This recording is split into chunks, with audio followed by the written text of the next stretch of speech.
Alright, hello everybody, this is AW here with Hyperion and Joshua. And usually we don't make videos like this. As a matter of fact, I don't think we've done any videos like this except for like that one we we did Hyperion commenting on Finnish Bolsheviks Dialectics video. Yeah, I've done it a few times with Mook before, but yeah, usually we just do this. I mean, we usually just read. But today we saw something, well, AW saw something that just could not go uncritiqued.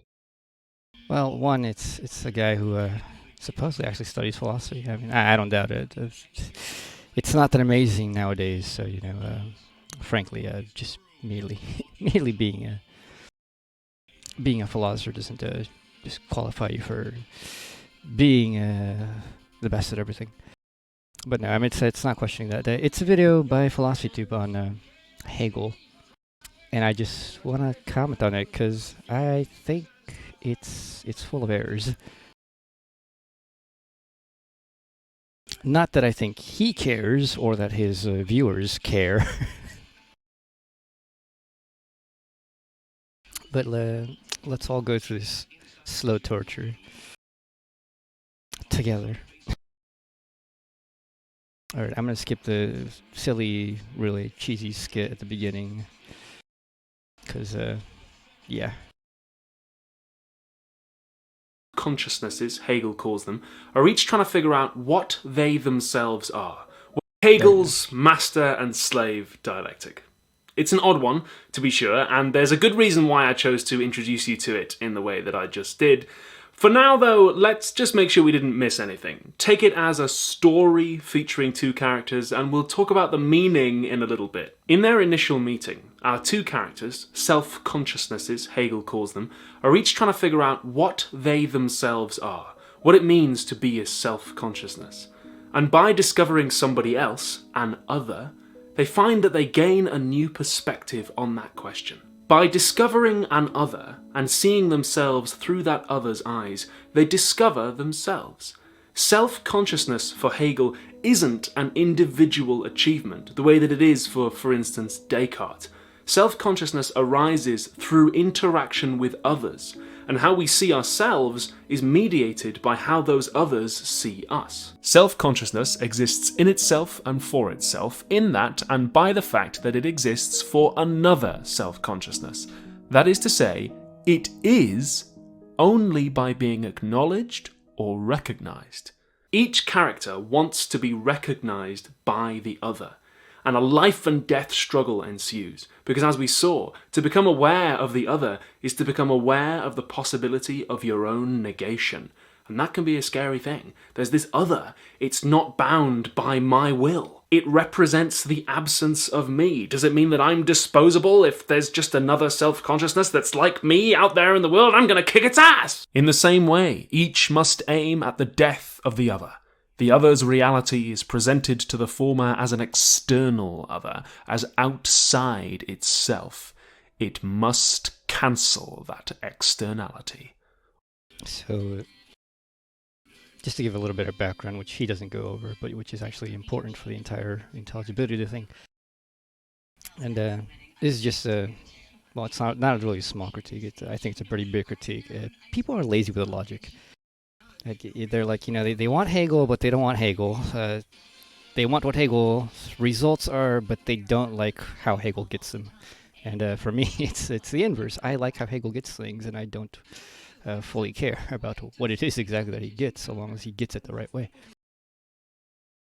But the whole thing about self-consciousness being only through recognition, it's kind of a tongue-in-cheek thing, in that literally it is consciousness aware of consciousness, self-consciousness. This requires two individuals precisely because they act as consciousness each towards each other. Consciousness is a mode of cognition, a mode of being, a mode of awareness in which it's just that. It's awareness of otherness, awareness of other things, but not awareness of self, and not awareness itself in the sense that consciousness is not aware of consciousness. It is consciousness, nothing else is consciousness, and therefore, everything enters into consciousness, but consciousness itself is not an object of consciousness. But if you have another consciousness, you literally have consciousness as the object of consciousness, hence self-consciousness.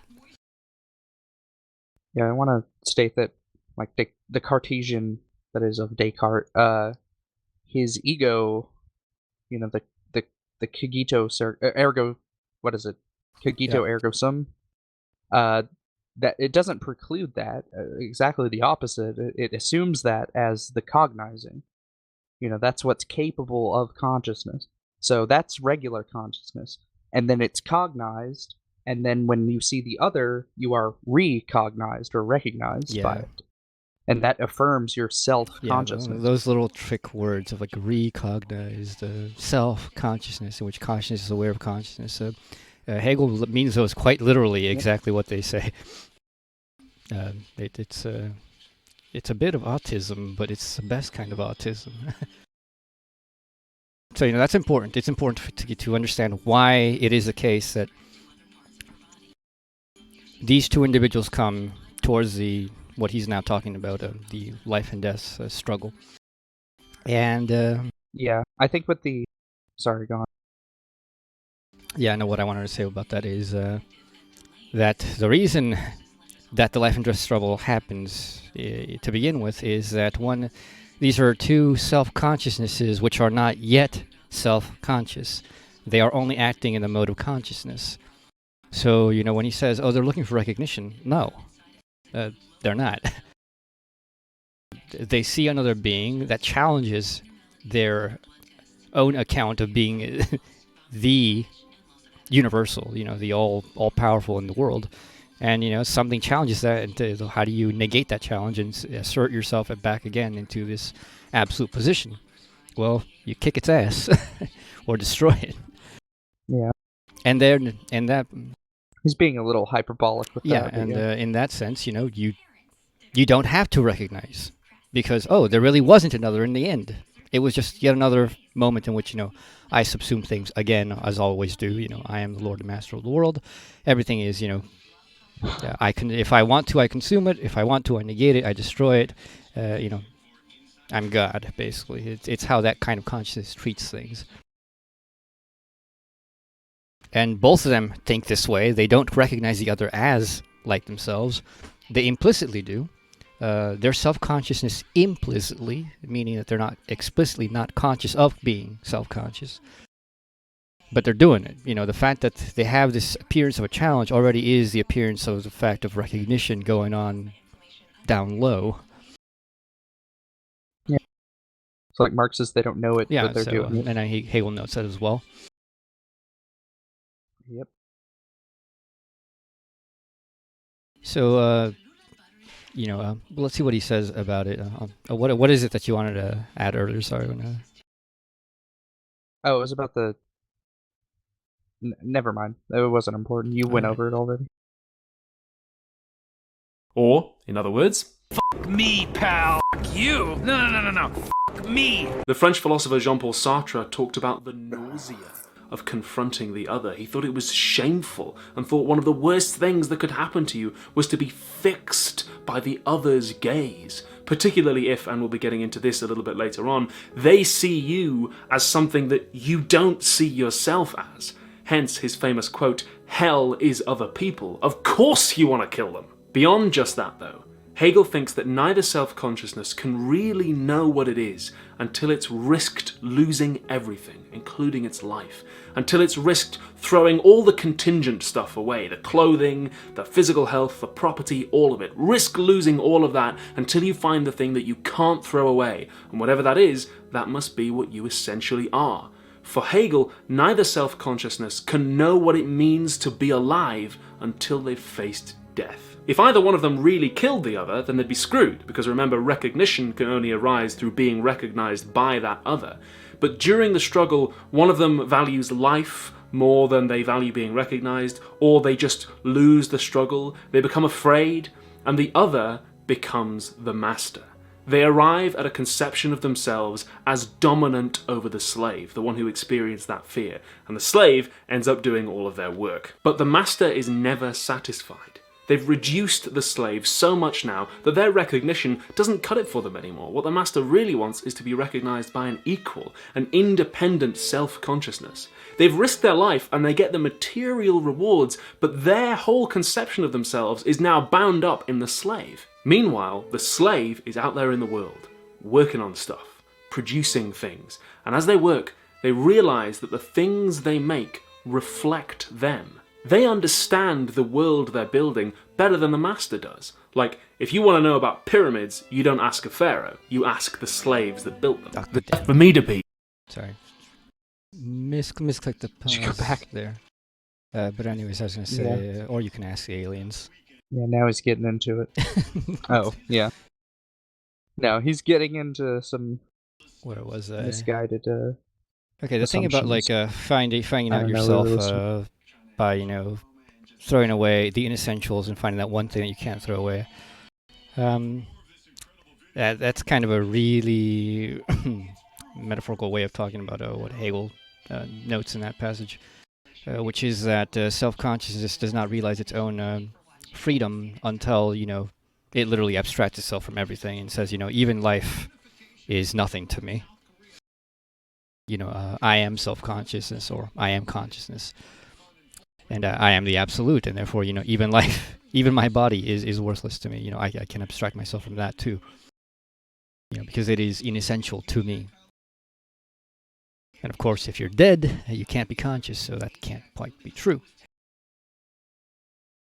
And Hegel actually goes over that. It's like if one of them kills the other, either they kill each other and therefore no recognition ever happens, or they kill the other and no recognition ever happens. So if there is to be recognition at all, both of them have to survive somehow. And since they don't want to see each other as equals, emphasis on they don't want to see each other as equal. The only way to get this to work is through a really roundabout way of having this master-slave relationship. And let's go back. That built them. The slave also confronts death every day, because as a slave they might be killed and replaced at any moment. And they realise that death is the true master. It comes to us all, master or slave. That's a much richer conception of what it is to be a self-consciousness. By working and confronting death, the slave arrives at a conception of themselves as an independent being, not just an extension of the master's will or a piece of property, but a self-consciousness who can say, I built the pyramids, I built the White House, there's a piece of me in this world, I built all of this, not you, I.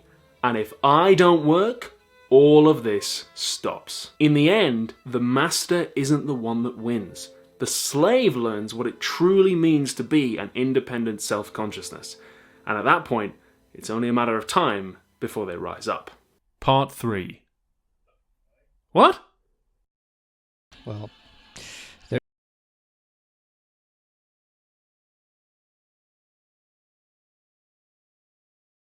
over for that part on the old death as the ultimate lord, because I don't think he's quite interpreting that correctly.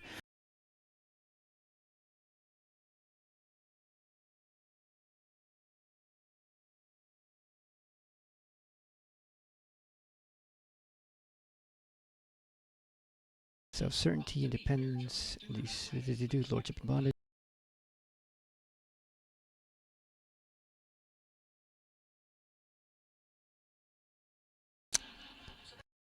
Oh, dang it. Let's look at the commentary. There we go.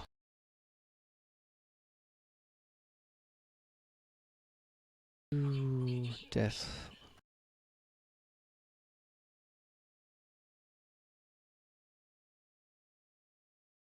Try by death.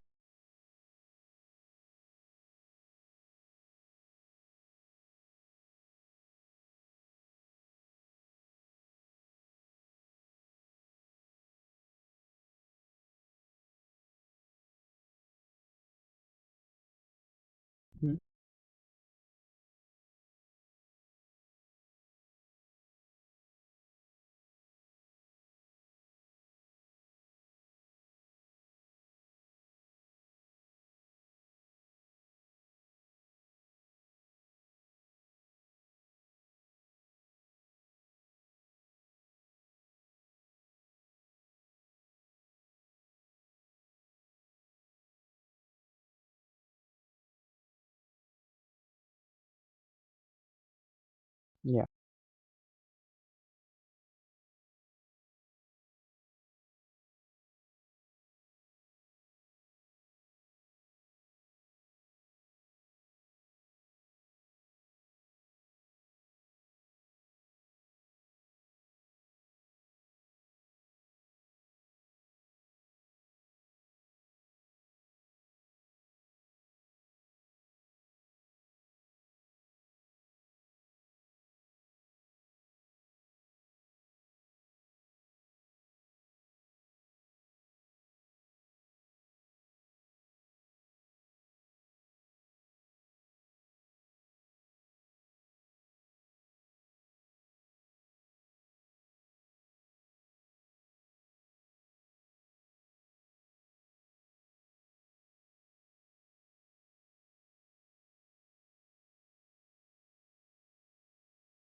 Yeah.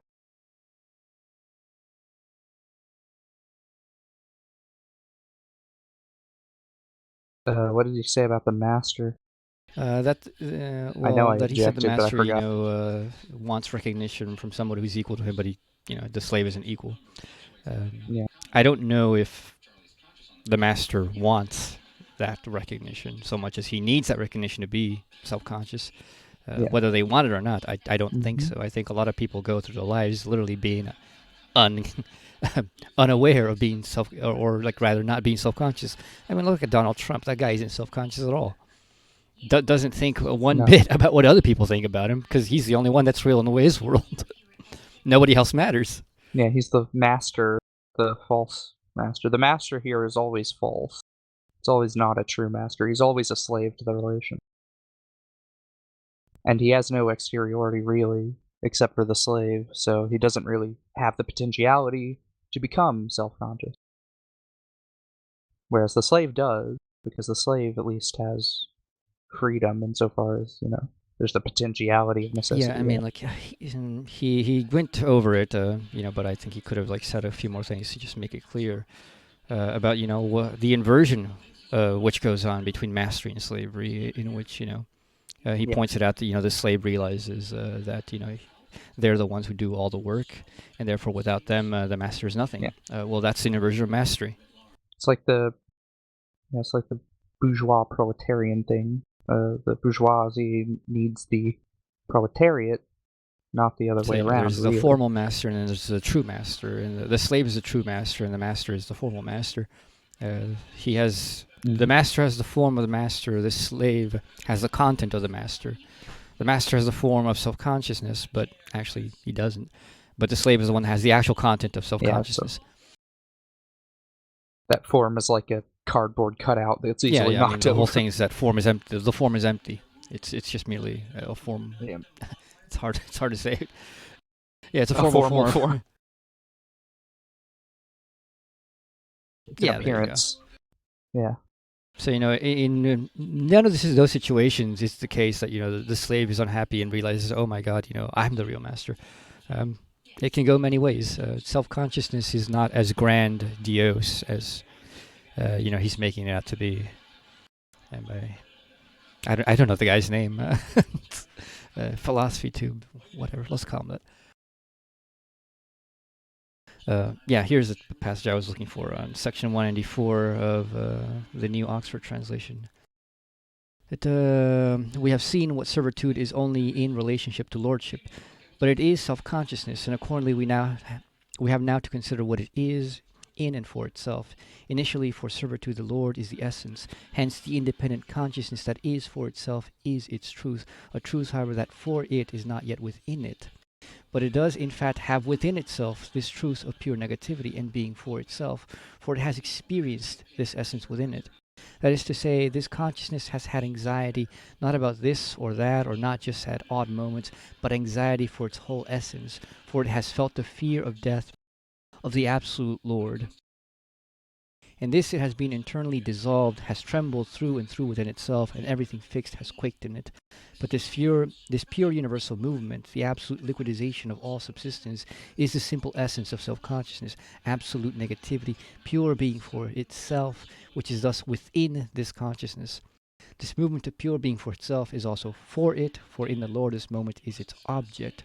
Furthermore, this consciousness is not only this universal dissolution in general, but in its service it accomplishes it actually. In serving, it sublates its attachment to natural being therein, and to natural being there in all singular moments, and gets rid of this being there by working on it.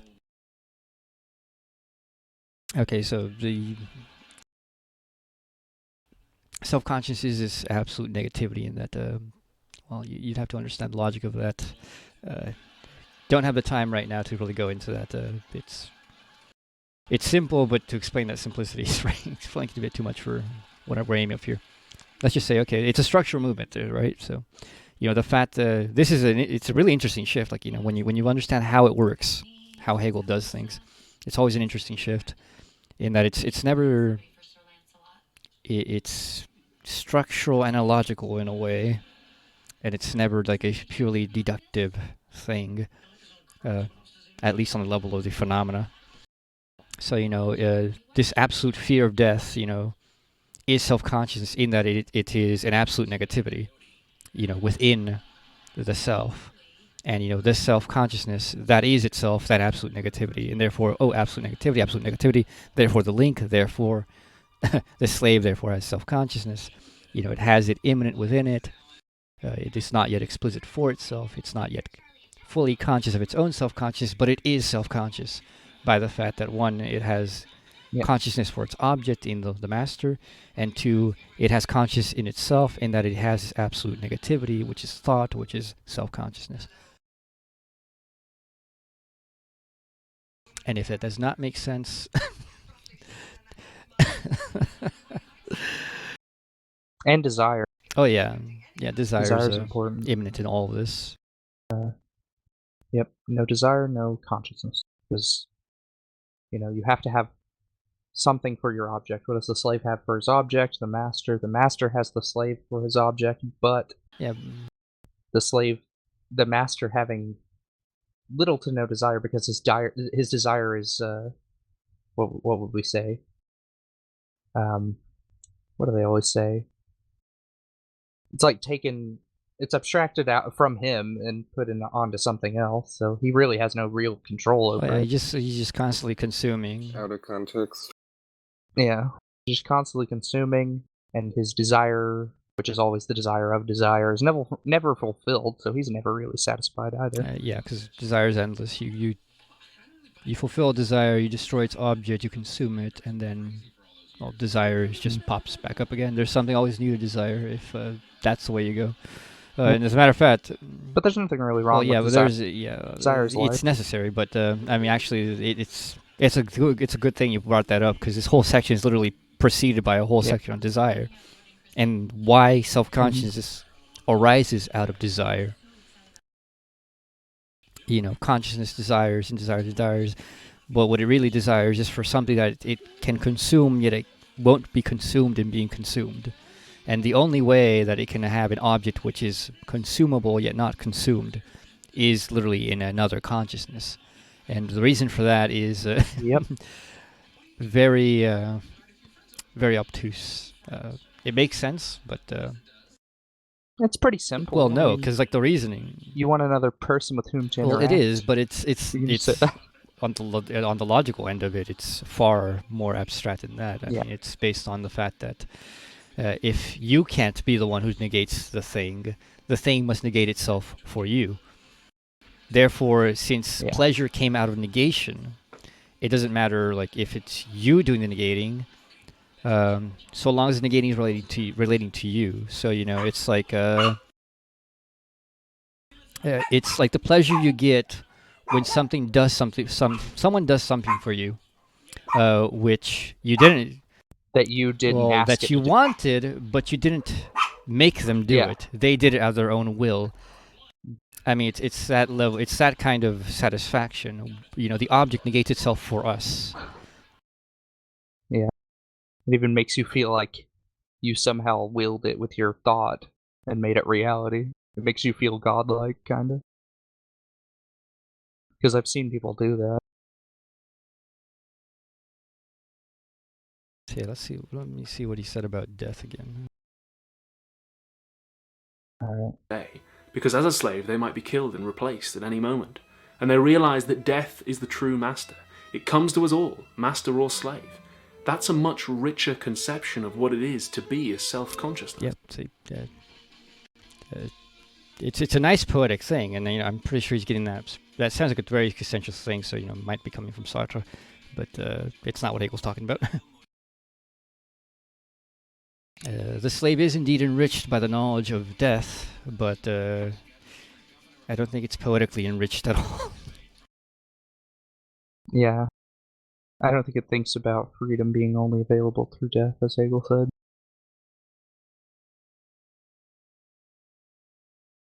Alright, here's... I know that right now this story is very, very abstract and weird. Don't worry, we are going to get into concrete examples in a moment, and it will become clearer, just bear with me.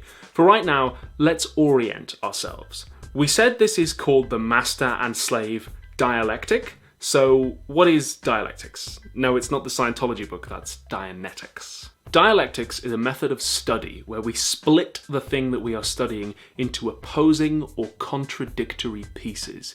The idea is that if we want to understand how something works, then we should understand the sources of tension within it. If we understand the two opposing forces in something and the tension between those forces, then we can understand what holds it together and how it might change or react if we were to expose it to certain things. For instance, finally, an example, atoms. Within an atom, you have positively charged particles and negatively charged particles, protons and electrons. If you understand atomic charge and energy levels and so on, you can understand what holds an atom together and how it will react with other atoms. If you understand the sources of tension within it, you can do chemistry. You can even exploit those sources of tension and split it apart. So dialectics is the study of the unity of opposites. That was a terrible example. That had nothing to do with contradiction. Unless you like... it had to do with equilibrium more than contradiction. Which, by the way, nobody understands about the atom. Nobody knows how in the hell it is that electrons don't just fall into the positive nucleus. It's beyond anybody's knowledge. So it's not even a dialectic. There's something there's a third, and nobody knows what it is. So, it's just a bad example.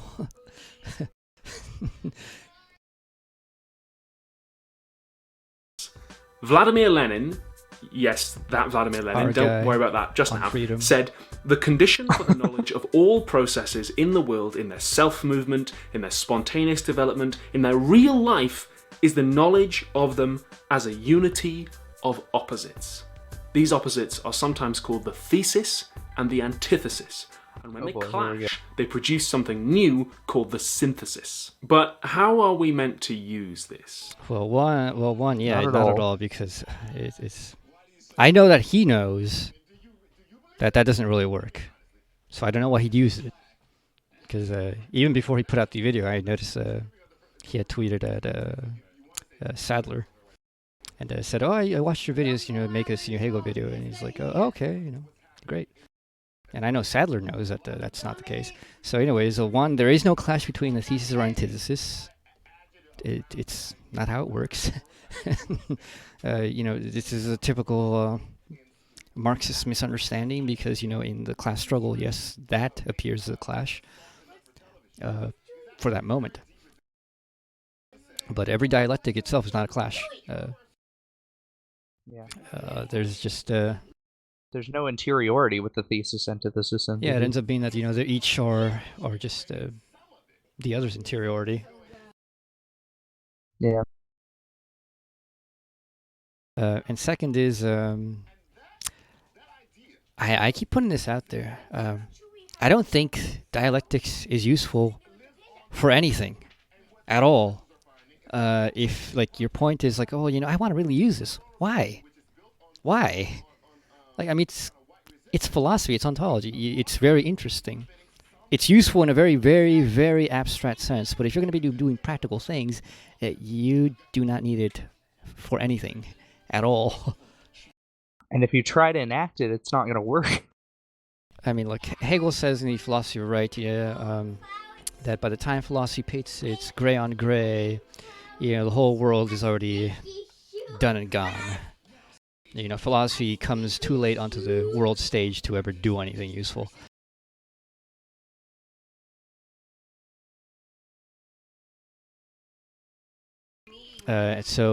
Even Hegel himself just goes and tells you, don't try to use this for anything. It's stupid. You use this to concretize your knowledge, systematize it, to make it intelligible as a system, to put it together. But this isn't going to really get you to do anything. You don't just realize a dialectic and go, holy shit, I can control people now. It's not like what the right wing believes, but it's like the problem, reaction, solution. That's not how it works. I mean, God, you don't need to be Hegelian to understand that stupid kind of mind control. If that's all Hegel was saying, then he ought not have been speaking, and it definitely wasn't. So, this whole idea that you're going to use this is, to me, nonsense. And this is coming from a guy who really likes Hegel, and I like when Marx is being a Hegelian. I also like when he's being a Marxist sometimes. But it's not because it's useful. I think it leads to very interesting truths, quite a bit of truth. But it's not really a practical truth that can be enacted by you, the individual. Like, it has practical truths in a very deeper sense, very retroactive in a deeper sense, which is far beyond what any individual can enact. And I mean, the best it really does, I think, is kind of give a sort of guiding light to designing like certain things, like social institutions and whatnot. But that's already like a sort of after the fact of history as well. Like, you can't preempt things. So yeah, let's see what he says. Is it meant to be literal? Because in an atom there are also neutrons which don't have a charge and which we didn't really mention. Which, by the way, ostensibly also do not exist. It's not a settled question whether neutrons actually exist. Nobody knows. Could be a combination of electrons and protons. Actually, the nucleus of an atom is held together by the strong nuclear force, not by the opposite. Whoa. Hold your horses. Personally, and this might just be me, I find dialectics to be more useful as a metaphor, which is why I presented it first and foremost as a piece of theatre. Metaphors are extremely useful, explaining something in terms of something else. A good metaphor should illuminate the thing that we are studying, not literally describe all of its aspects. Take, for instance, one of the most famous metaphors in the English language, but soft what light through yonder window breaks, 'tis the east and Juliet is the sun. Actually, if Juliet were the sun, Romeo would be incinerated by plasma eruptions of up to 27 million degrees Fahrenheit. Not to mention cosmic rays, high-energy radioactive particles. Whoa, don't take it so literally.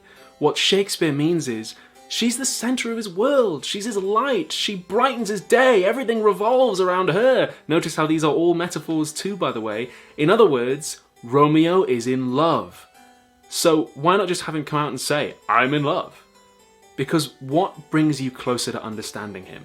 A flat word for the feeling, or a metaphor that illuminates the importance, the brilliance, the bodily basking in the physical majesty of this girl? A good metaphor can bring an idea home to you in a way that flat language just can't always do, which is why they're so common, not just in art, but in science too, even in economics, which you might think is very cut and dry, but actually has shed loads of metaphors in it. Strong currency, human resources, economic growth, they're all metaphors. But let's get back on track. So, dialectics, the study of the unity of opposites, as a metaphor for understanding what exactly? Well, loads of stuff. Ancient Chinese philosophy, yin and yang. There's a kind of dialectic supposed to illuminate all kinds of stuff about nature and medicine and even ethics. Yin and yang are a metaphor at all.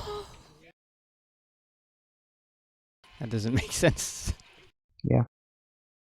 Marx understanding the physical world as a unity containing opposing energies. If you're a Marxist, you can understand society as a unity containing classes with opposing I don't think interests. those are metaphors either. Pretty sure Marx thought that, the struggle of the proletariat and capitalist was a real thing, exactly describing the real thing. That's why we had Lenin earlier on. Okay, we now understand what dialectics is and how to use Sorry.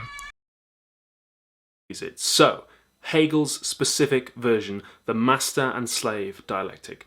What's it all about? If it's a metaphor, what is it a metaphor for? Well, it's not a metaphor to why reduce Hegel's dialectics to the master-slave. There's just yeah, 'Cause everyone does and he that. even recognized it too. He said, "Oh well, I kind of did the usual thing." I don't see why. There's so many other things, people in Hegel, that are just like more mind blowing than the master slave. I mean, God, just get to the next chapter, the unhappy consciousness, and like you realize like pretty much everyone in the whole world is there. Like communism is one of the examples of the unhappy consciousness. Being a radical of any kind is like the example of an unhappy consciousness. Capitalist unhappy consciousness. Sheeple unhappy consciousness. Theist unhappy consciousness. Atheist unhappy consciousness. Everyone's there, and it's far more existential than the master slave. But no, nobody cares. People have made whole careers out of that, and cards on the table, I'm not a Hegel scholar, which is probably why I tend towards using it as a metaphor. But what's it all about? Who is the master supposed to represent, and who the slave? Are they literal masters and literal slaves? Are we talking about the Haitian Revolution? Or maybe they aren't literal masters and slaves. Maybe it's about the French Revolution. Maybe they're supposed to represent workers and capitalists. Maybe the two characters are supposed to represent nations, and it's a play about nationalism in the face of colonialism. Maybe it's about men and women and the struggle for gender equality. Or maybe it's about the trans experience of gender dysphoria. Maybe it's about body image and the fear of being fat. We mentioned masters and slaves a lot. Is it some kind of kinky sex thing? I hope so. If you wanted to use it as a metaphor, there's so many other things that would make more sense than those. But I mean, just to say, like, what it's used for, it's a structure.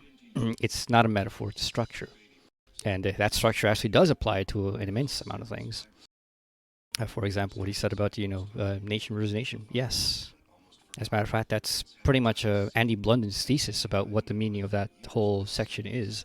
Andy Blunden says the whole section on self-consciousness is literally about the self-mediation of entities which do not recognize each other and only mediate themselves through an interplay of just, this violence, which can go from just brute violence to, the interplay of, dominance. That's a master-slave relationship, and that's very real. It's not a metaphor.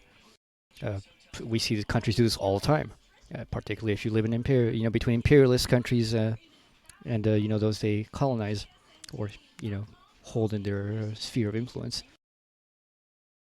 Second, the master-slave relationship is literally a sense of what is it, the Freudian structure of the superego and the regular ego.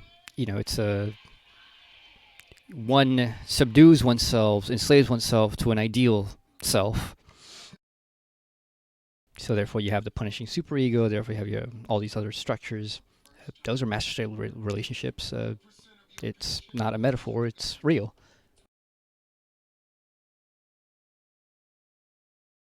What else? Can you think of anything else, Happy Ram?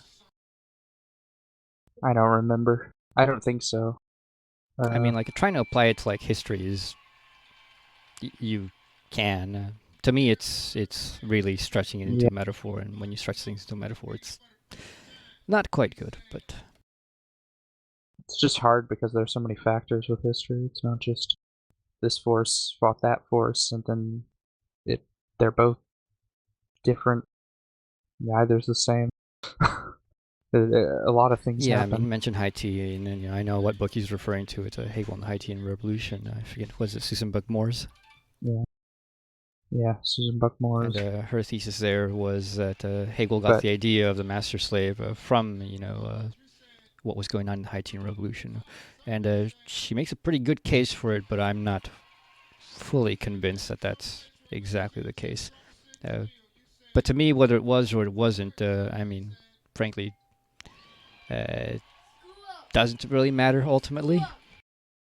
Because I mean, Hegel, he's definitely he was aware of it, though. Because Hegel makes it so abstract that you could just be about anything. And it's just one form of the coming to be of recognition. It's not necessarily the universal form. Yeah. Because later in the positive system, what is in the subjective spirit, he has a section on basically the same thing, but it's no longer this account. It's something else, and it's far more abstract even than this, and this is already abstract. I mean, skip this skit.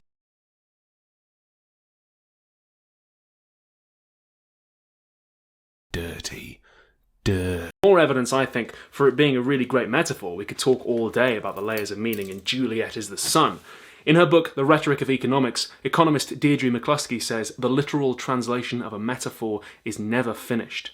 But because it's particularly relevant to the tensions in Britain and America today, let's talk about Part 4, Identity Politics. The term identity politics is sometimes used derisively, so I want to make it clear that I'm using it here descriptively only, to mean political engagement that revolves around an appreciation of the fact that people with shared constructed identities will probably have similar experiences and similar political goals as well. If you're gay and your neighbour is gay, and you live in a country that has a lot of institutional discrimination against gay people, then you have a shared constructed identity, your sexuality, some shared experiences, and probably some similar political goals, namely the transformation or abolition of those discriminatory institutions. Before we go any further, here's an important footnote from Marina Shut Up. If you're thinking this definition of identity politics describes almost, if not all politics, then you are correct. Arguably, all politics is identity politics, or at least that could be a useful metaphor.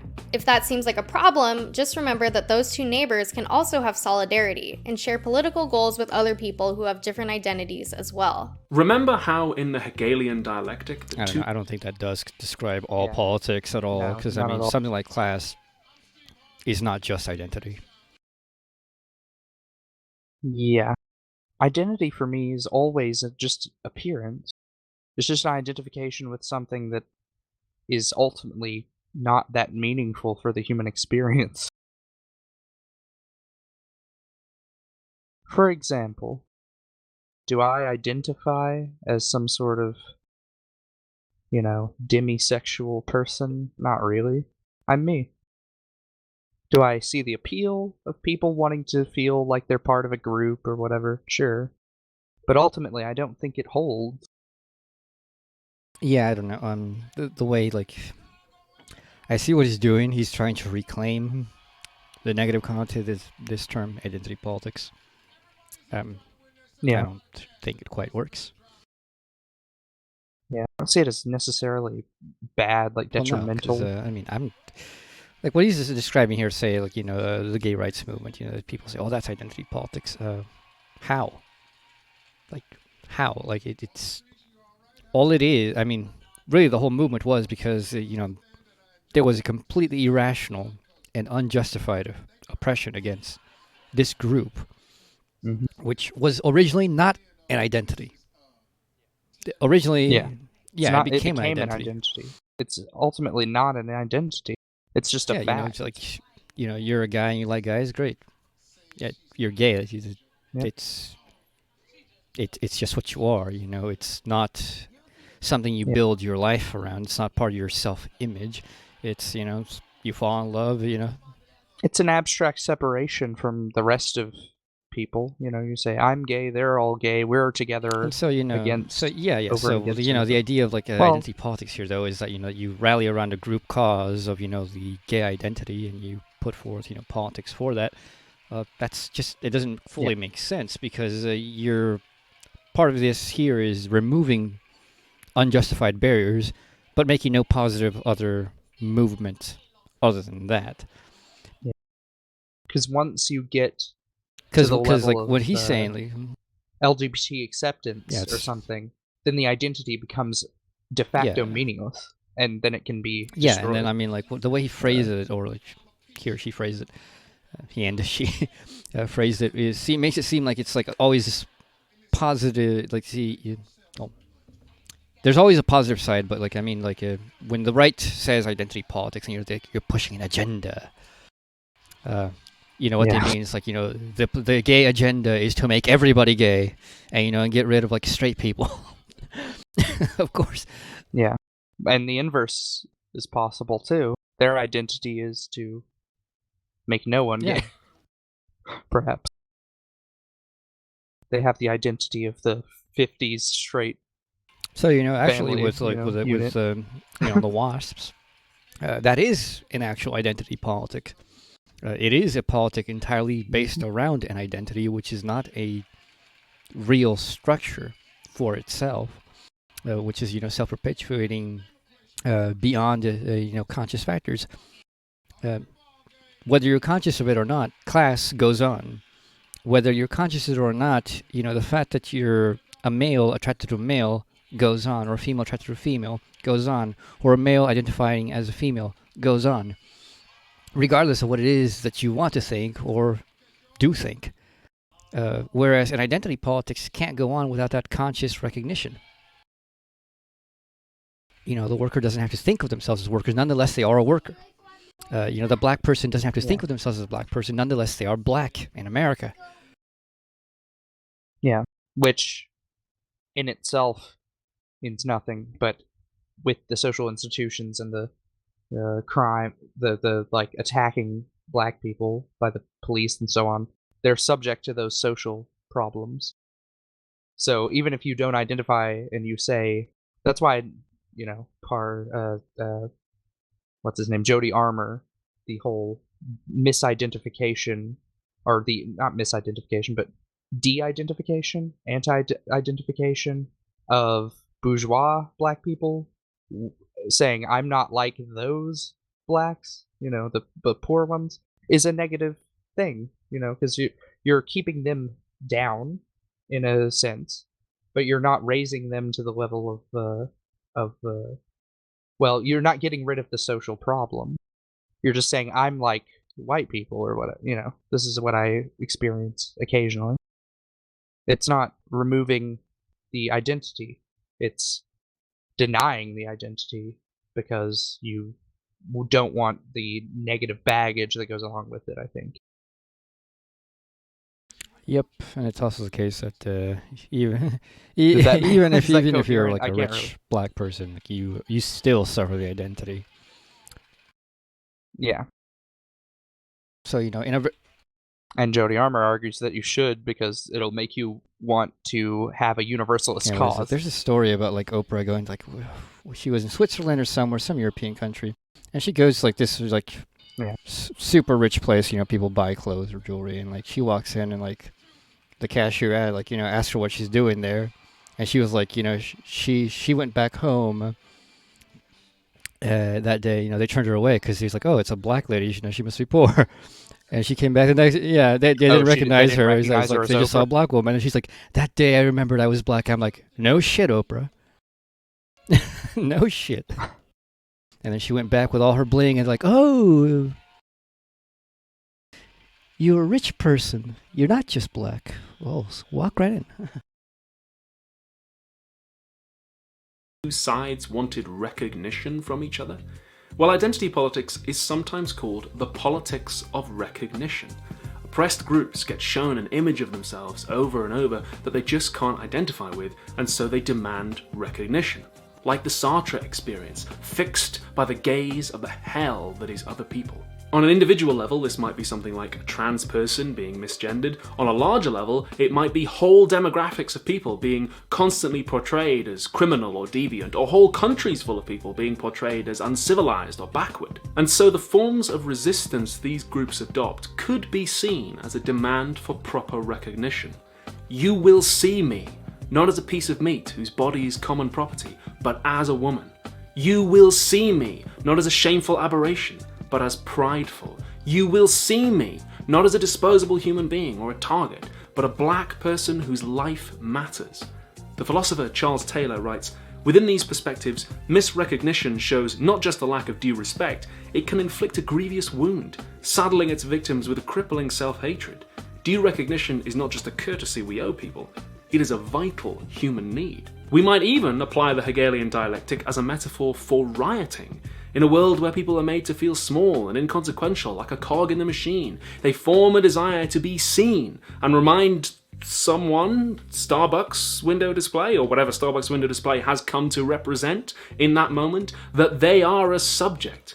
Hence the famous Martin Luther King quote, "A riot is the language of the unheard." We could use the metaphor that way, but exactly what demands for Hegelian recognition would translate into in terms of concrete policy proposals is hotly debated, not just academically, but shall we say practically, because misrecognition isn't just offensive, it can translate into suffering and even death.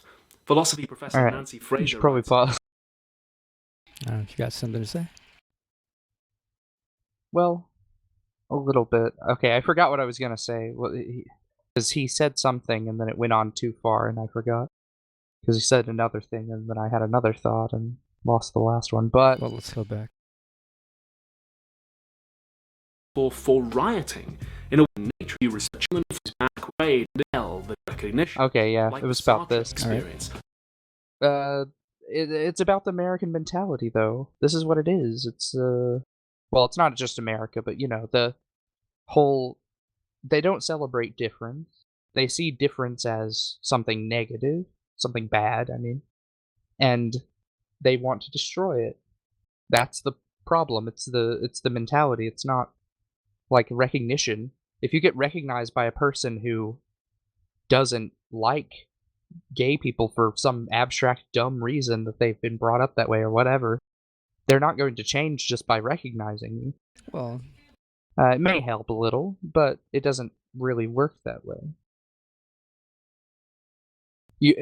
But okay, I don't want to like blanket people, but I think a lot of people just want to act however they are and then be accepted by literally everyone, and it doesn't work that way either. You're not going to be accepted by everyone.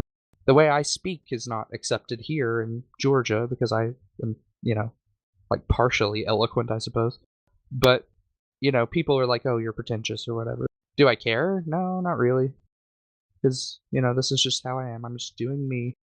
And that's how a lot of people should be. But I do think we should promote a society in which we celebrate difference and uniqueness and, you know, don't see the other as an absolute other, as a person that is, I have nothing in common with you, you're not a person to me. Because it's a bad way to be, and it allows the potentiality for, you know, slavery. That's how it came about. yeah. They see the other is there to be exploited by me. It's a manipulation, and it violates the second maxim of the categorical imperative, and I don't It's like also the case in the U.S., you know, despite having this so-called individualist culture, you know, which you said, like, they are totally against individuality. If you look, Yeah, you, they're against individuality. They like individualism. yeah, they like, you know, identical individualism. You know, you can be an individual so long Yeah. as you're like me. So long as you're within the parameters of what I find acceptable. Which I do think there should be limitations and acceptability. You know, that's how we have normative validity, and I think normative validity is important. But, of course, like, mentality has to change, and I think it is, but,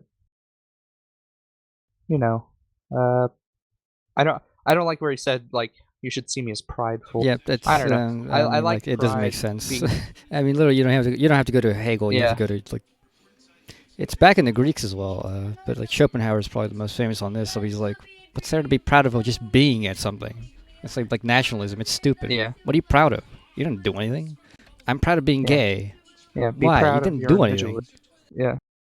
Yeah, it's just fact of I mean, you. or should you say that you're proud that you came out of being gay, that you're not afraid? I could say, okay, yeah, that's something to be proud of. You're Yeah, showing yeah. courage. You're standing up. Courage, you're yeah. you're bringing into light things that people don't want to, are either afraid of or don't want to face. That's courage, yeah. There's no pride in anything that I do really that isn't like something that I've done, like something about me. I can't be proud of the fact that I'm attracted to black women, for example. That's just a fact about me. There's no pride parade for it. I don't really care about pride parades. We've talked about this, but Oh yeah, I mean, the pride is just an individual thing that isn't worthy of pursuing because you have nothing about yourself to be proud of. It's just an exterior appearance, really. yeah, I mean, I live in California, so I don't know. Like, I've been told that gay pride is different elsewhere, but in California, there's hardly anything to be proud of to be gay. I mean, it's such a common thing. Coming out is, Yeah. I mean, depending on what demographic you live in, I suppose. But if you're living like the typical demographic now, there's virtually it's virtually universally acceptable now.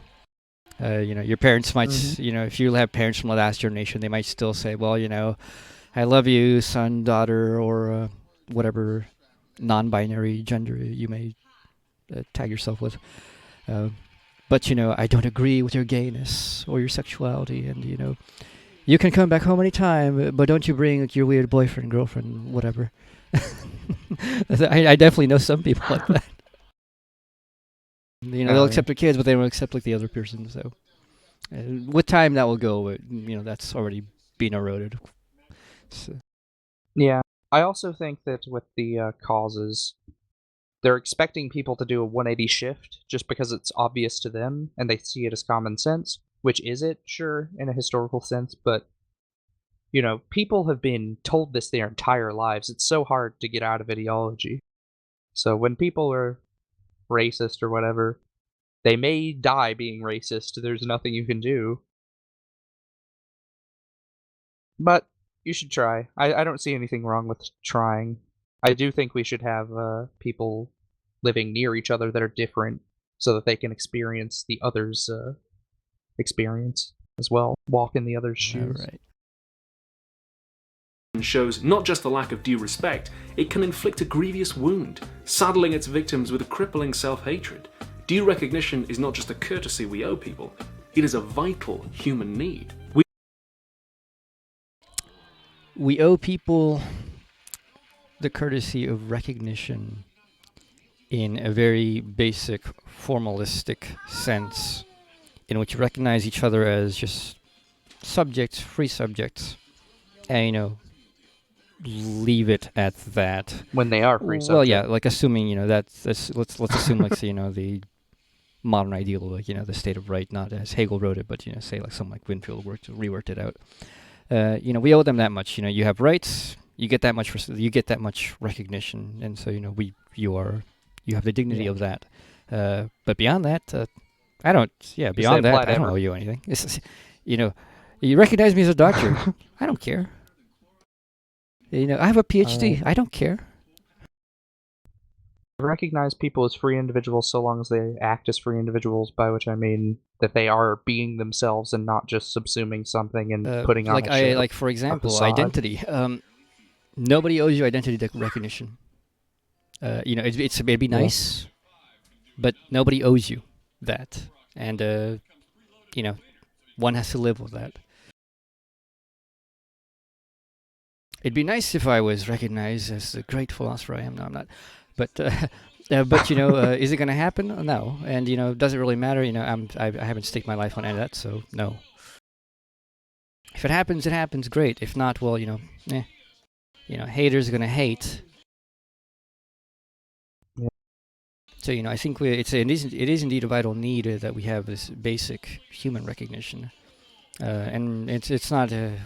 And we need something far deeper than that. It's not just, society recognizes me as a worthy individual. Because when, for example, somebody's like really in the dumps, that doesn't fucking matter. it matters a little. Well, it doesn't. It matters, but it doesn't matter anywhere near as much as, say, if you had like the recognition of family, the recognition of friends, the recognition of people you actually recognize. That really matters more than anything else. But the rest does matter. Yes, the social recognition is nice. But as for its vital need. Or if you're like me, you don't want to be socially recognized. So there's gradients there, depending on what levels of recognition we're talking about. We might even apply the Hegelian dialectic as a metaphor for rioting, in a world where people are made to feel small and inconsequential, like a... I don't see how that works with the metaphor for writing, but it's just going back again to my whole thing, like, why would you want to apply this? It's non-applicable in any regular sense.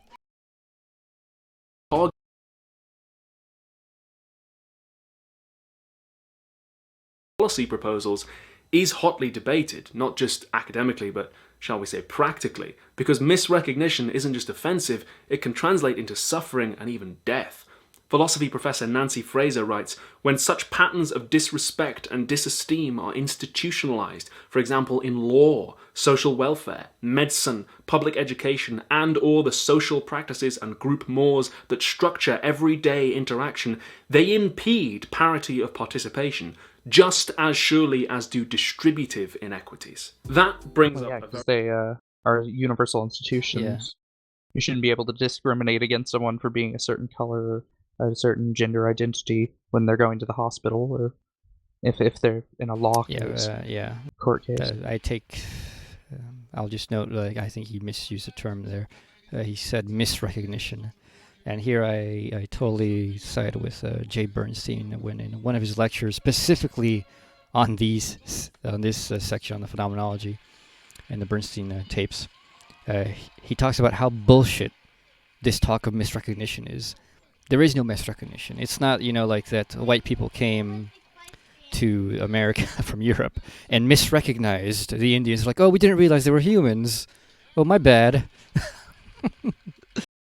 He's like, they knew exactly what they were doing. It's not like, Christians oppressed gay people and didn't realize that they were human beings, who were rational, who were just like them. No. They knew what they were doing, and they willed to do it. Yeah. One wills to not recognize. Wait. I don't live in a solipsistic universe in which only wasps are real people? Damn, I didn't know. So I think calling it misrecognition is awful.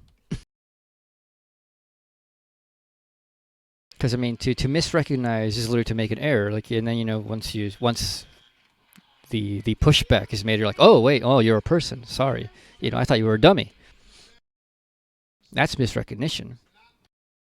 Or, the Oprah thing, it's like, oh, I'm sorry. I thought you were just a black woman. I didn't know you were rich. Sorry, I misrecognized you. I didn't realize you were the Queen of America. That's misrecognition.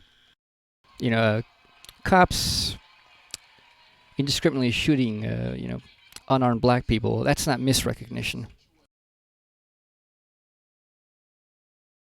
That's a negative recognition. Yeah. It's a misidentification. Well, not misidentification, but it's a justification. Yeah, for what they say. It's appealing to a negative stereotype or something, whatever it is, a negative identity. Yeah. So it's not... From your perspective, it's a misidentification. If you're the oppressed, you'd call it, you're misidentifying me. And what they would say is like, I'm not misidentifying you at all. You're exactly what I think you are. Yeah.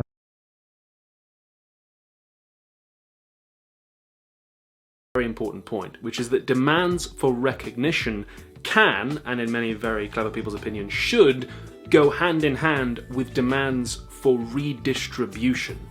Actual changes in who has material access to money and power. As an example, if you suddenly make a whole bunch of mainstream movies prominently featuring people from hitherto marginalized groups, then that's great, and that's important.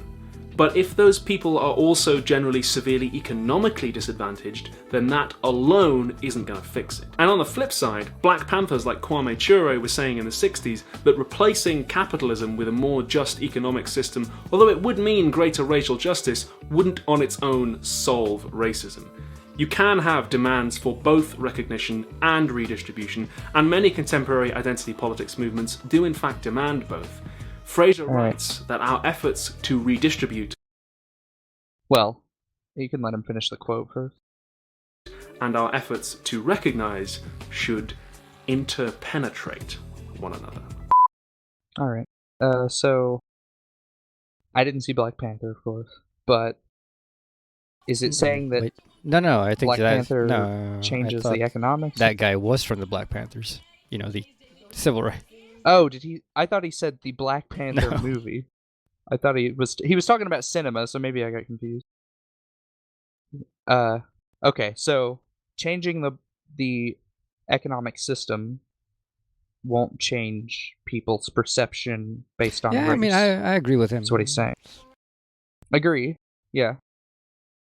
And it does matter, but I think that the economic system changing is far more important, you know, for having people access to food that they want, clothing that they want to wear, where they want to live, whatever, you know, in poor communities, is far more important than, like, I think they would be far happier if that were the case, and then their neighbor or someone, you know, doesn't like them. Yeah, you know, having like 10 You know, that you can't make everyone like yeah, you you know, like having everyone. like 10 more A-list black actors may make you feel nice while you go to the movies and say that.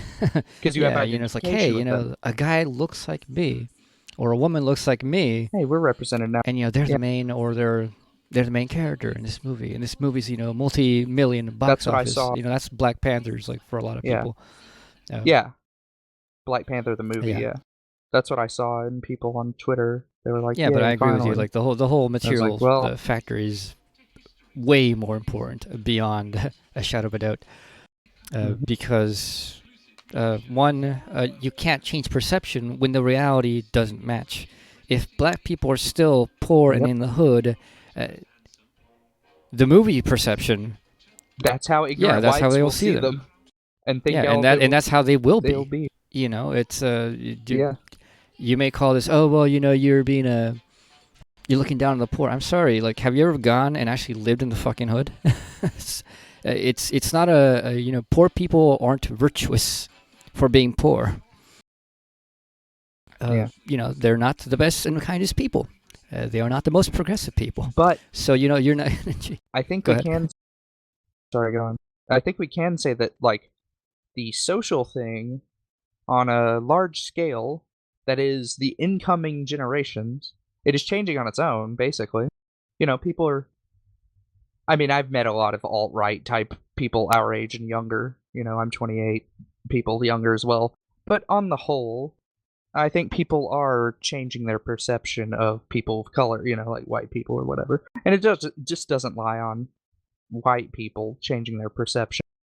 It has to come with a new identity for what it means to be human Yeah, as well. but I mean, like, because but you But have to get the material. think, like, you got to get the material most- changes in yeah, to definitely. make that vision really transformative. So, you know, But I do think the social aspect is getting better on the, like, generational scale. Like, all the, like, older people are more racist, so they're going out, you know. Not to be geriatric or anything, what people say. I don't know. I don't want to offend anyone, but yeah, a lot of younger people just hold that, okay, gay people are acceptable, you know, LGBT people acceptable. People of color are people, you know, we know it. Yeah, but you know, you ever notice that these people, a lot of them don't have friends of color? Sure, yeah, I do, because you're darker than most black people I know. You know, these people who are like, oh, And well, you all know, my I love black people, ex-girlfriends but they and don't stuff. do a thing for them. And they never have. They've never fucking met one. I have. I paid for one for a long time while we lived together. My ex-girlfriend, I mean. I'm just kidding, you know, the whole, like, see, I have a black friend. Yeah. I'm so, just have So yeah, friends. returning to the point, the material side Yeah, is sorry. way more important. Not, I don't think it's an opinion. I think it's just a fact. You know, if you don't, you can get all the opinion on the social side as you want. It's not gonna be inconsequential, but it's slower, and it should lead to a material redistribution if the proper factors are recognized Definitely. in knowledge of what the case is. Mm-hmm. And not just that, structural restructuring as well. Structural restructuring. Yeah. Go on. It's very important to note that not all struggles for recognition are necessarily equally good or correct or grounded in reality. For instance, we could interpret the American Civil Rights Movement as a demand to be recognized, grounded in the belief of the equality of black people. We could also maybe interpret the Nazis and the modern-day resurgence of white nationalism. I don't like how he said belief. Oh, boy. I mean, like, do you believe that black people are just equal to us? I mean, is it just a belief? I think it's a No, truth. Not at the level of belief. Yeah. The truth that the equality of humans. Yeah, you know, the right? equality. Yeah, He said the equality of black yeah, man. people. We know we Equal know to what he what? meant. Come on. Themselves? Yeah, I know. I'm just kidding. But, yeah, I think his point here about, like, self-recognition of the Nazis, they should be recognized for what they were. White nationalists can be recognized for what they were, but are they recognized, abstracted out of the human experience, and recognized as humans? Oh, they're just different than us. They just have different beliefs. Well, no, they act on those beliefs, and they're negatively acting, infringing on the rights of other humans. Yep. I don't know what he's saying yet because we paused it, but that's what I wanted to As say. a demand to be recognized as the superior race with the right to dominate all others, a belief which is obviously incorrect. That's the thing about metaphors, you can't always control them. And here, it's worth talking for a moment about the master in the master-slave Actually, it's the one time where his metaphor actually works. Because the whole thing about, you know, the whole neo-Nazi movement is indeed that it is a struggle to the death, and they're willing to kill you. There is no intellectual mediation. They're not banking on reason. They're banking on just pure might. Nope. Yeah, they're asserting They their dominance. literally want the master-slave relationship. That is exactly what they're after. They don't want recognition. They don't want a recognition. They want to just enforce it. Yeah. They don't Yeah, need the exactly. They don't need recognition it. by the other. They want to make it so that indeed they don't need it. You know, they don't need the black person to go just believe that they're superior. They want to be superior in might. You know, in having like this the structures of violence. Clearly, it's a weak ideology. If you even think about it for a second, like how weak it is. You can't just exist, coexist. You have to prove to yourself that you're better. No. Weakness. dialectic. Recall that Hegel thinks the master never truly gets recognized by the slave in any satisfying way. Well, he does, but he doesn't recognize his slave, so the recognition doesn't matter to him. Yeah, it's not a mutual recognition. Hegel thought that the dialectic between master and slave wasn't just unsatisfying, but actually unsustainable. Sooner or later, the two moments in a dialectic clash and produce the synthesis, something new, like matter and antimatter annihilating each other. Once the master bases their entire identity around dominating the slave, it's only going to end one of two ways for them. Either they change their mind and get a new identity right quick, or they spend their whole lives looking over their shoulder waiting for the slaves to rise up. Like the Nazis, right? Once you base your entire identity around being the superior master race with the right to dominate all others, you're inevitably going to come across a conflict that you can't win. So either you change your mind, or your mind ends up pasted all over the walls. Moreover, and this bit's really interesting, once the master's identity is built around dominating the slave, anytime somebody representing the slave is just there, just present, and not being dominated, it feels like an affront. We're going to be talking a little bit more about Frantz Fanon in a little bit, but as a black philosopher from Martinique in France in the 1950s, he found that the white French people he came across were so used to thinking of themselves as superior to black people, in particular black people from Martinique, that just being present in the same train car as him was enough to make some of them feel so put out that they just yelled racial slurs at him. Compare that to Jim Crow laws in America. We could use the Hegelian metaphor to interpret that by saying that white racists were so used to thinking of themselves as the master that the mere sight of a free black person prompted them to demand something as petty as separate water fountains or separate teaching areas. Unwilling. Well, in the Soviet Union, there was a case where they were aboard a, like a trolley or a car. Some drunk guy was like making racial slurs towards a black guy.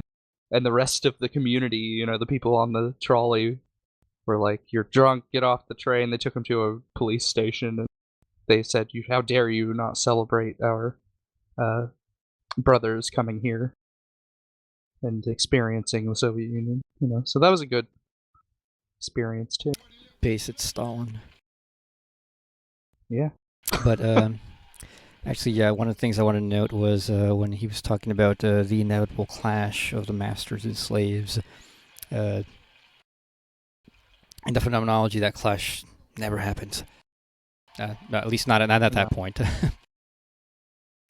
Instead, it transitions into something else. It's called the first form of the unhappy consciousness, which is Stoicism, skepticism, and I forget what it was, the third.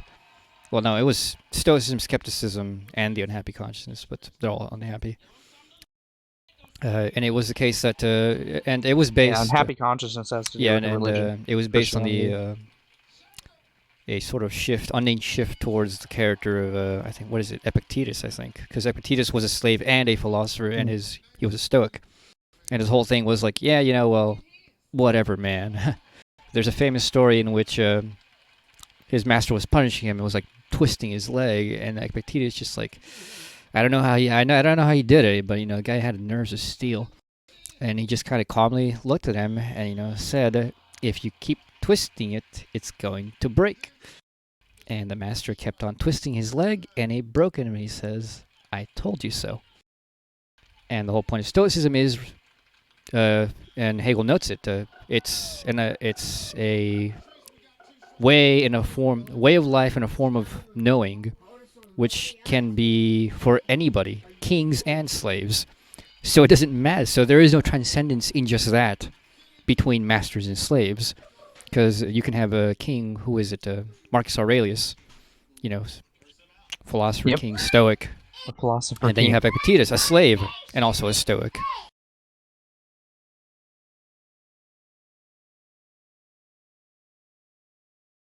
So there's no transcendence in just that movement. So unfortunately, Hegel's not as radical as he wants to portray him.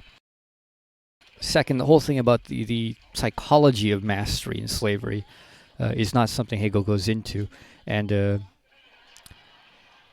it's interesting, but it's beyond what Hegel wants to talk about.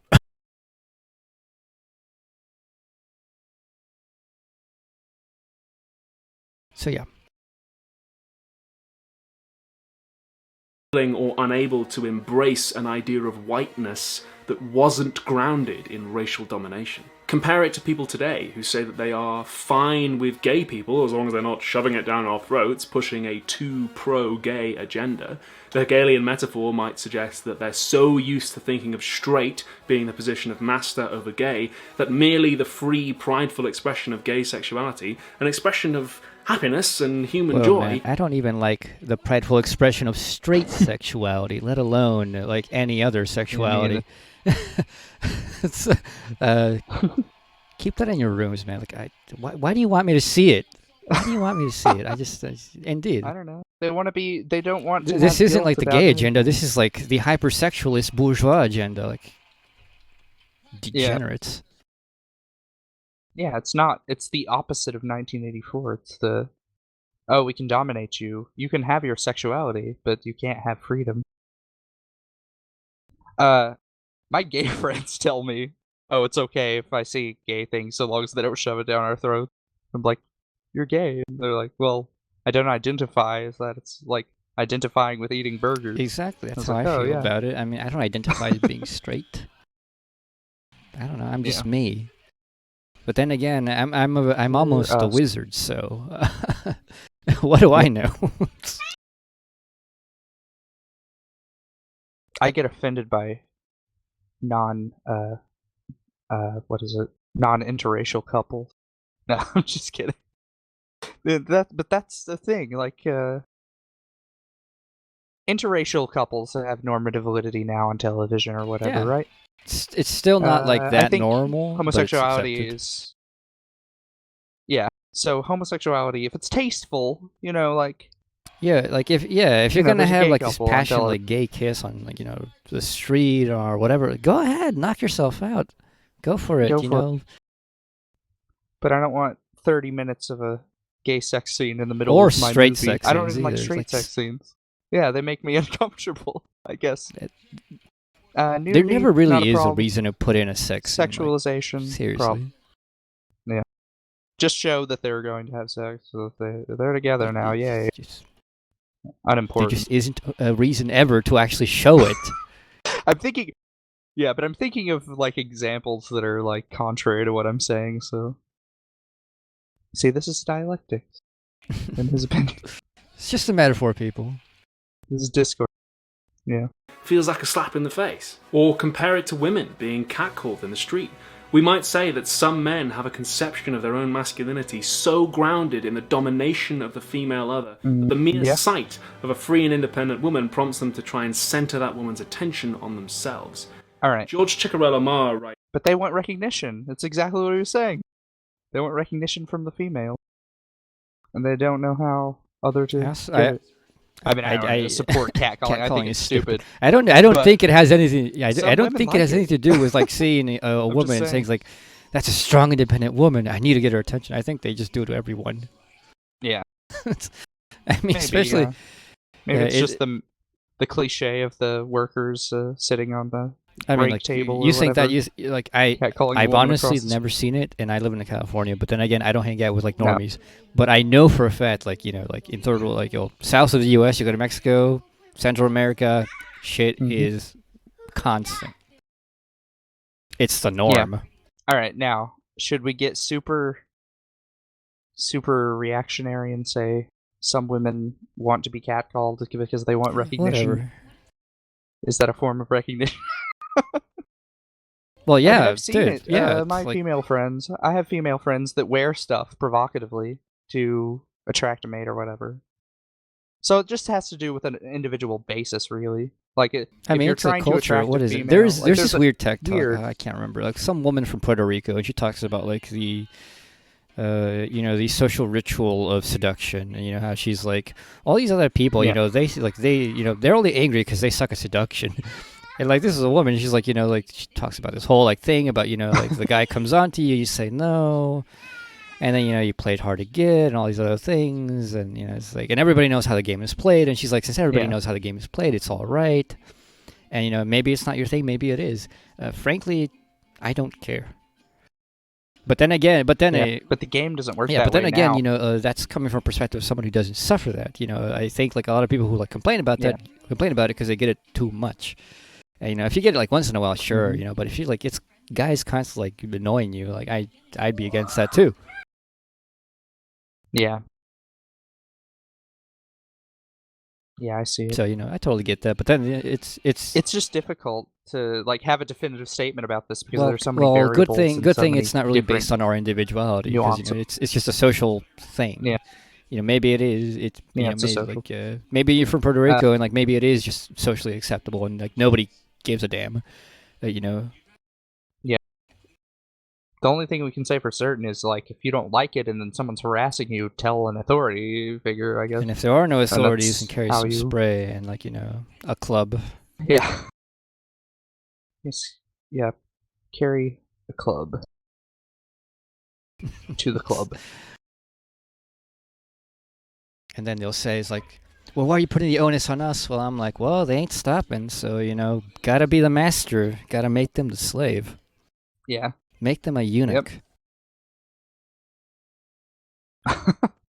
That's how things get resolved. Eh?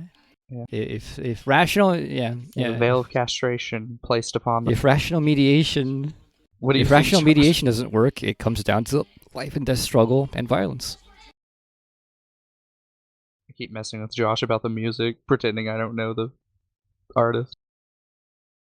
Seems Josh has no opinion. All right. Oh. Alright. Let's go on. For those relegated to non-being and condemned to invisibility, to even appear is a violent act. Because it is violent to the structures of the world, and because it will inevitably be treated as such. We're going to be noting in a little bit an important way in which identity politics might differ from what Hegel had in mind. But before we embark on the fifth and final part of our Hegel study, here's another important footnote from critic and soy enthusiast H. Bomberguy. No. Are we gonna skip this? This is a Yeah. skit. I've seen this guy before. But anyways, what he said Posted about the whole on thing one of the about Discord. non-being and the presence of the non-being, the other, in one's playground is never welcome. True, just the mere presence is enough. And, it's violence in a really abstract sense.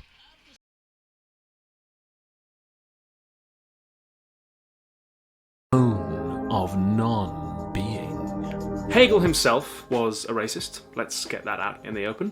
And some philosophers Okay, have argued let's just say that. Hegel was a racist. Let's just...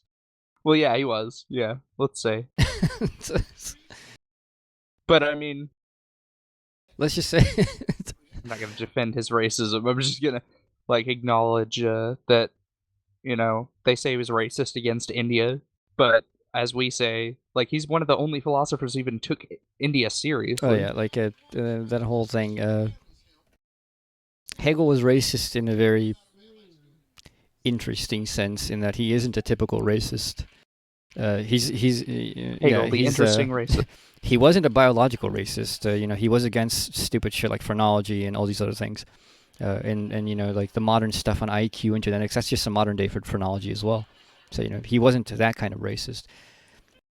And even though he had this idea that, spirits in the philosophy of history were determined geographically, and certain spirits were certain ways because of geography that they developed. And actually, that's a common idea today, actually. It's like somebody, why did, these desert people have this kind of god? We're like, well, the desert was why did the Jewish have, this really harsh god, Yahweh? Well, because the desert is a harsh environment, and, you got to be, really strict and take care of yourself and take care of shit. And so, they were really strict because, they live in a really strict environment. Well, okay. And, Hegel says basically the same thing. Says, why did the Africans never develop? Oh, because they have jungles and they have everything already given to them by nature, and they don't have to really work for it. Therefore, they never developed anything because they never had to. They stayed dumb animals because, they never were for it. They never had any negativity forced upon them. Of course, he was totally ignorant of Africa and all these other things. Somehow Egypt was not part of Africa, according to him. And of course, we now know that there's the Eastern, Western kingdoms. And was there anything in South Africa before that? I don't remember. I think, and there were inland empires. I don't know. So, they had cultures, they had all these things, but unknown then.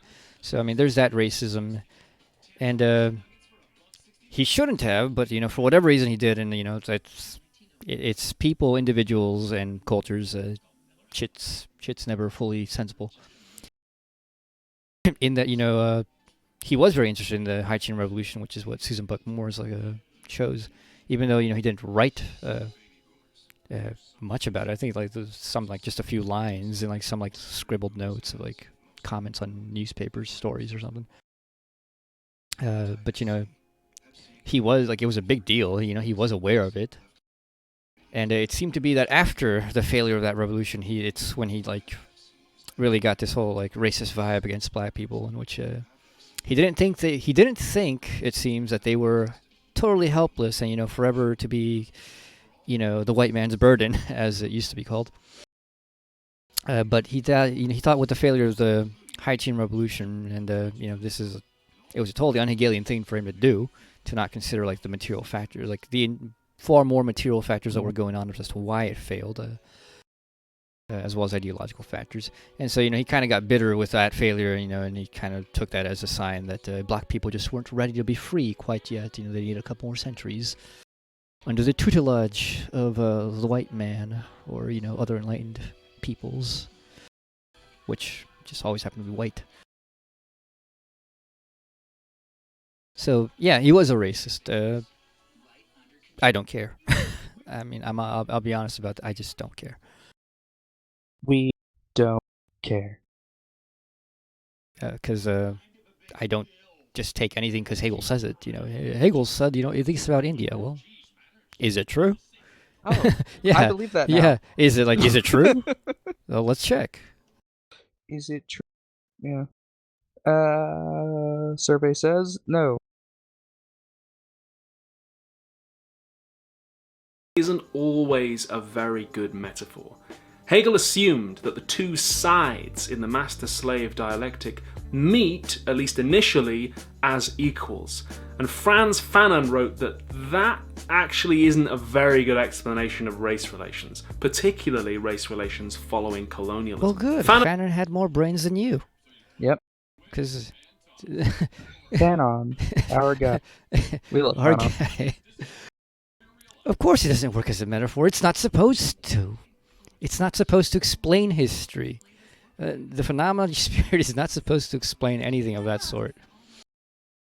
It's a rational reconstruction of the experience of forms of knowing of humankind. The relation of mastery and slavery is a relationship of self-knowledge in the experience of humanity. Yeah, that's it. It's not about any specific relation of mastery and slavery. It's all relationships of mastery and slavery on a logical primitive level. And that's all it is. It's not supposed to explain every empirical occurrence of anything. It doesn't make sense, which is why I'm against this whole idea, how do we use this? Well, you don't. And of course, then you bug me. You're like, well, then why should we learn it? Well, I'm like, I'm not telling you should. It's like telling you should read Plato. Well, you should if you're interested in truth, but, if you want to go and, smash stuff in a Hadron Collider, fine, don't read Plato. You don't have to. Yeah.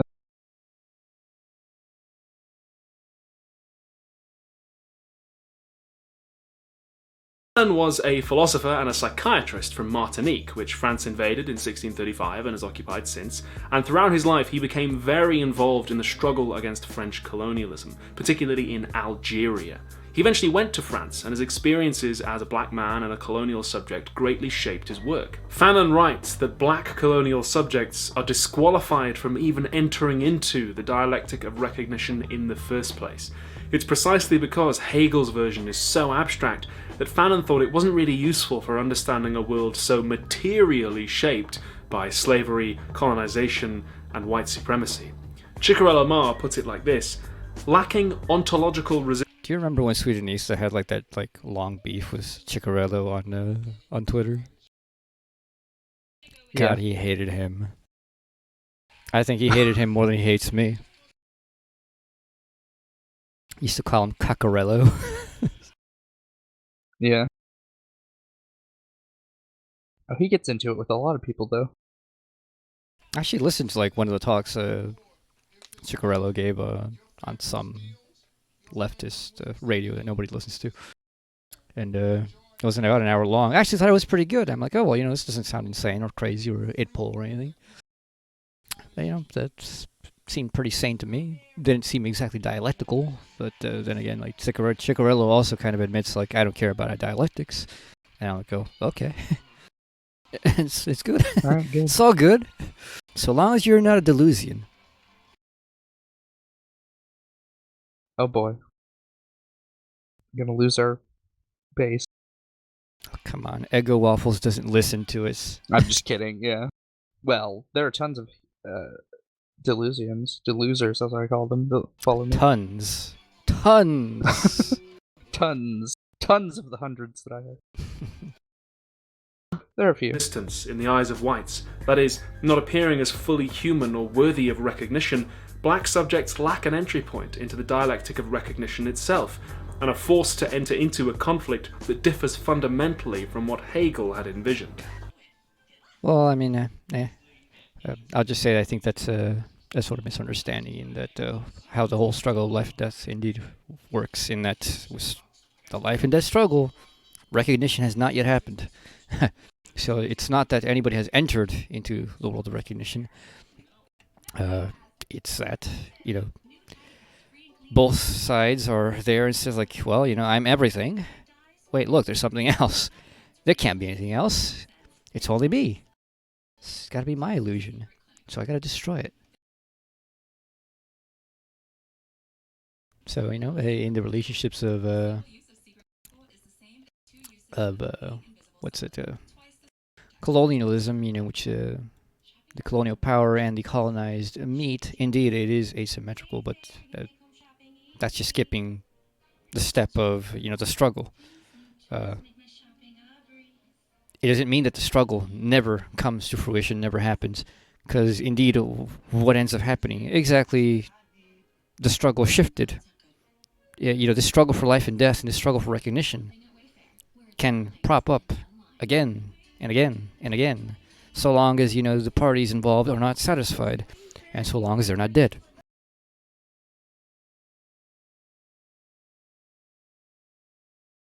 So, the fact that, as he will mention, Fanon, joined the national liberation revolutionary movements in Algeria, was indeed part of stepping into the ring of recognition and saying, hey, I'm a person too. And go home, a white pigu. You seen that video of the Japanese, the Japanese chanting that? It's hilarious.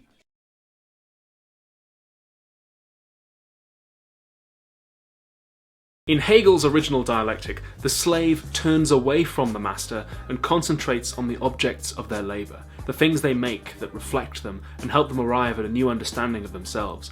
What Fanon lamented, though, was that in his experience, at least some colonised subjects didn't turn away from the masters, but towards them, trying to be more like the white colonisers rather than embracing their own anti-colonial black nationalism. Another point of departure, if we try to apply Hegel's dialectic to race, might be that in Hegel's version, the master knows that they are the master, whereas various scholars since then have explored the ways in which white people are kept ignorant of how our whiteness might shape our experiences of the world.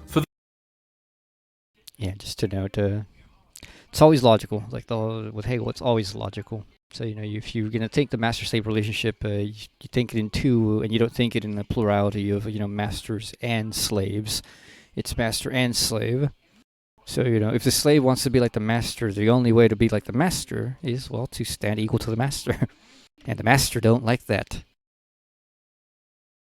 And, if there's anything to learn, it's from the slave's own work, because the master doesn't do shit, doesn't know shit. So this interplay of this sub-ideology doesn't happen in that absolute sense, which is why using this as anything to describe anything empirical as such is not a good idea.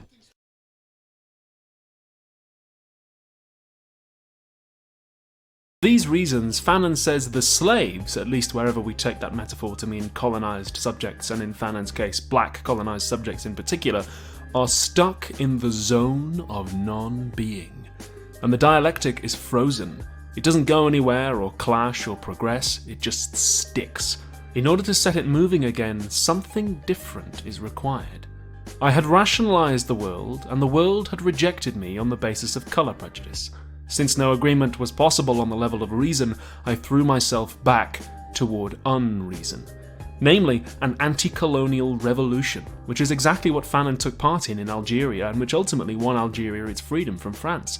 Chikarel Omar writes, lacking the reciprocity necessary for the dialectic to enter smoothly into motion, these disqualified non-beings have no choice but to initiate a one-sided struggle to gain it. Which is exactly the struggle for recognition, the life and death struggle. So, I don't know. I can understand why they wouldn't see it, I suppose. I mean, you have to have your eye on the details there, but it's there. By the way, a brief note on the use of the word nationalism there. In my country, in the dominant political discourses, the word nationalism is usually taken to be a bad thing, because when we hear nationalism, we think of the kind of right-wing, Hitler, Ku Klux Klan, white nationalism. However, we can Everyone see loves how it if in our nation was under occupation from a foreign power, like for instance Algeria was, an assertion of nationhood might be quite a different beast. An assertion of Algerian nationhood against France would be a very different kind of a thing from, say, an assertion of French nationhood against Algeria in that colonial situation. It would be a strike against the occupying power rather than a rallying of the oppressors against the oppressed. Indeed, modern white nationalists of that right-wing variety will often falsely try to portray themselves as besieged victims of all kinds of conspiracy theories for that very reason. Although Fanon argued in favour of anti-colonial black nationalism, he was also the first person to warn that once let off the chain, the forces of nationalism could turn into something quite ugly, that held the new nation back and ended up reinforcing and mirroring the oppression of the colonisers. Fanon wasn't the only one to suppose that all Hegel's abstractions could do with a little bringing down to earth. Marx's whole deal was injecting a little blood and guts economics into all this theatrical farting about, trying to figure out how we take a metaphor and use it to make it so the people working in the mills in Manchester don't have to sell their kids to afford food. I've done a whole series on Marx before if you're interested, and actually, there's another criticism. Yeah. Didn't we talk about this, about how, like, the oppressed under capitalism, they don't, like, want to abolish capitalism, but they want to be the new bourgeoisie, like the new. Oh yeah, it's I mean, it goes back with what he was talking earlier about what Fanon said about how the oppressed merely attempt to ape the oppressor. Yep. Everybody's an embarrassed millionaire, temporarily embarrassed millionaire. Mm-hmm. Yeah, temporarily embarrassed millionaire. Still no citation for that quote, but it's great. But also, I mean, it happens with the poor people that get rich, they don't have this perspective of, oh, I should treat my workers well because I had their position. No, it's that they dominate the workers as well. They're like, I went through it, so will they. Yeah. It's the same thing as it comes out of lack of self-consciousness. Mm-hmm. It's also the case what he said about Marx critiquing Hegel and creating capital as a critique, how to bring a metaphor down into usefulness. I don't know. I don't think this guy has read Capital because boy, Capital ain't no metaphor, and it's quite logic heavy. It's precisely in a Hegelian sense. It's the most Hegelian of Marx's works.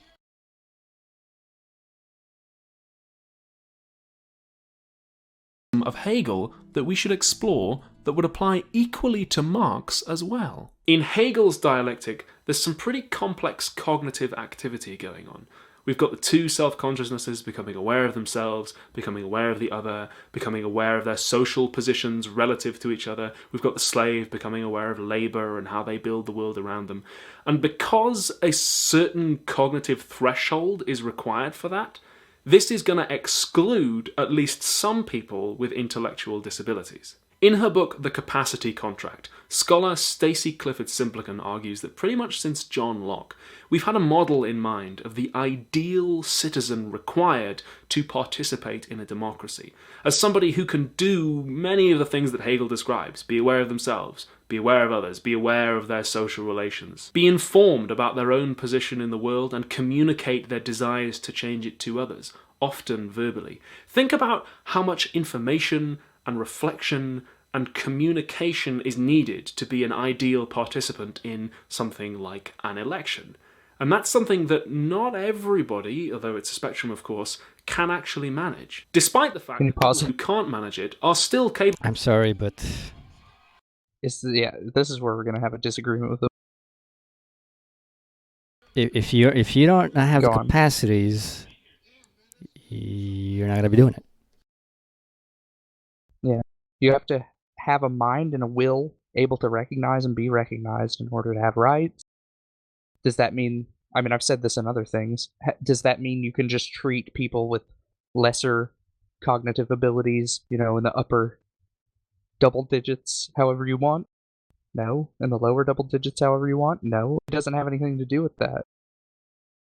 That's an ethical thing, but Let's finish. Let's let him finish his point. he's talking about this. Let's see what he says. Okay, but he's saying, what he's saying here is, you have to have a subject that knows and wills Yeah. itself, right? So it has to be one that participates in all this stuff. And he's saying that a lot of people just don't care about that, but they should still be able to participate No, he's in not election. saying that they're. No, he's not Is saying that they true? don't care about that. He's saying Oh, there are a lot of people who can't achieve that level of cognition. Oh, can't. And Yeah. he's talking about, it's Okay. a point about disability. In which case, I Mhm. mean, I think I'm still going to disagree. But let's let him finish. Yeah. Okay, yeah, go ahead. Capable of having political interests and of being political agents, just in ways that aren't as widely recognised. There's a similar zone of non-being here. And this is a charge we could level not just at Hegel, but at liberal politics, at conservative politics, at Marxist politics, and maybe at identity politics as well. Orthodox Marxism places a lot of emphasis on workers achieving class consciousness, becoming aware of how we are exploited and how our time is nickeled and dimed away in order to generate profit. That requires a lot of understanding. It's quite a big thing to wrap one's head around, and so again, there's an element of what Simpleton calls compulsory capacity here. Similarly, identity politics seems to require, again, knowledge of oneself and one's social position relative to others, knowledge of history and of power systems and how they're reproduced, clear articulation of one's own identity, and a demand for authentic recognition that at least some people with intellectual disabilities might find difficult to publicly perform in a way that is recognised by everyone else as meeting that threshold, which might be even more of a pain if, as well as being intellectually disabled, they are also women or LGBT or from an oppressed racial minority and therefore could really do with some identity politics. Simpleton doesn't think that we should throw out capacity-based methods of political philosophy entirely, just that we need to be open to other ways of doing it as well. She talks at length about how people with intellectual disabilities have taught her all sorts of ways of engaging politically that aren't based around a shared cognitive or bodily capacity, but based around a shared vulnerability. Forming communities and relations based not around how much work we can do, how much information we can gather and retain, or around what we can articulate, but around our common needs. And I personally find that really interesting. Saying to somebody, you are part of my political community, not because you can know a lot of things, or do a lot of things, or speak English fluently, or salute the right flag at the right time, but because we both need food, shelter. That's not a political community. I'm sorry. Yeah. That's just Yeah, basic this need. it's something below the threshold of politics. It's part of having a civil society, that actually functions. But being part of the political, State should not be but being confused part of the with political that. community is precisely being somebody who can put forth social points of recognition and argument. And if you're not capable of that, well, Yeah. one, you wouldn't know about it. So Yeah, you wouldn't even care. Like, if you can't even cognize that you identify as whatever you are, you happen to be, then it doesn't matter. So I don't know. Maybe he has a better way of phrasing that point somewhere, but the way he phrases it here, it's Yeah. terrible. Maybe the woman does Because something. if the point is that we have to think about those with disabilities, of course, absolutely. Definitely. I mean, you don't just throw people out and say, oh, well, they're crazy, and put them on the street like we do today. No, you don't put them in an asylum either. Yeah. You put them in a place where they'll be taken care of. You pass laws and you make institutions where it's in their interests. And you let them participate in society in as much as they can participate. And it's not just letting them; you Yeah. try to enable them too. If somebody's like an autist, you give them aid to make them what we now call a high functioning autist. If somebody's disabled physically, well, you give them methods in which they can interact with the world, so that their disability isn't so hampering. So, Yeah. I don't see his point. His point about recognition. This is a cognitive bias. Well, who's saying it? We do. We're the ones who think. You know, the people who think about this stuff are the ones who get to say it. So, you know, don't act as if we are actually on equal terms in this whole thing with, you know, people with disabilities. They are very dependent on, you know, our own willings and thinkings and cognizings about them. And, you know, and we are responsible for them. Like, you know, absolutely. But at the same time, to just say, like, oh, well, you know, that's ableist of you. No. Yeah, that's ridiculous. Because they do rely upon us. Does it mean we're better than them? In some ways, yes, but we have the opportunity to show our humanity by being kind to we're them. better, and we also accepting get them within responsibility our for them, too. humanity. I mean, they're part of the human community. Yeah, that's not anything bad. They may not be part of the explicitly, like, political community, just because, you know, maybe they just can't function at that level. Yeah. Well, all right. Most people, I would say, can. Would I say, But like, that's what? exactly what I was saying against his point of, like, people not being able to... Well, Winfield wanted people to have time sufficiently to engage in politics, you know, so that they could learn things. And that's the problem with modern politics, that people don't know things, but yet they still have opinions on things. And they don't consider, like, the universal application of their opinions. They just know what they want at an abstract So, you level. know, what is it? What was I going to say? So stuff like voting rights, you know, should we, you know, just have, like, a voting test? No, you know, like, yeah, because it does exclude people like that. Now, does that... Does that put it... it also excludes prisoners, right? But even then, you know, you still need a functional group of people who know what they're doing to get the points of interest across to the people who have the powers to set up the structures to, you know, get things what are needed. And I don't trust lobbyists. Unfortunately, lobbying is the way it works. And, you know, so you have to have mass cultural campaigns, mass social campaigns. You know, you have to have, like, the rest of the actually cognitively able-bodied political body, you know, mobilize under this cause. You know, maybe it was began, you know, by a group of, you know, more or less disabled people. But, you know, you need the rest of society. And the rest of society, you know, it's based on a game. It's not based on a game of recognition. Indeed, we recognize them as humans. You recognize them as requiring, you know, or deserving dignity. We recognize them as... But you also recognize their disability because you have to help them. You know, it's like do you treat them, like, any differently? Well, you know, maybe sometimes you actually do. You know, sometimes, like, you know, sometimes some people, like... you have to be more patient with them. Sometimes some people respond a bit too more to childlike things, and okay, well, you got to change your attitude to, you know, and way of interaction with them. So what? I mean, that's kind of the burden of having a working, functional society in which, you know, these people aren't excluded, and none of them deserve to be excluded for any reason whatsoever, you know, unless, like, they are, like, quite literally absolutely a danger to someone else or to themselves. But, you know, that's even then, you know, you don't kill them or put them in jail. I mean, it just doesn't make any sense. Yeah, you don't subjugate them to anything harmful. Let's finish this off. Healthcare and love. We're all vulnerable, so let's hang together and be vulnerable together. That is kind of what some versions of identity politics do get at, and that again is a very different kind of process from what Hegel had in mind. There is so much more we could say. All I can really do today is open the Hegel door for you. Hegel is difficult and obscure, like poetry, but like poetry, it can be really, really illuminating. Fanon concludes his book Black Skin, White Masks with what sounds like poetry, and which is itself steeped in metaphor. Superiority? Inferiority? Why not the quite simple attempt to touch the other, to feel the other, to explain the other to myself? Was my freedom not given to me then to build the world of the you? At the conclusion of this study, I want the world to recognize with me the open door of every consciousness.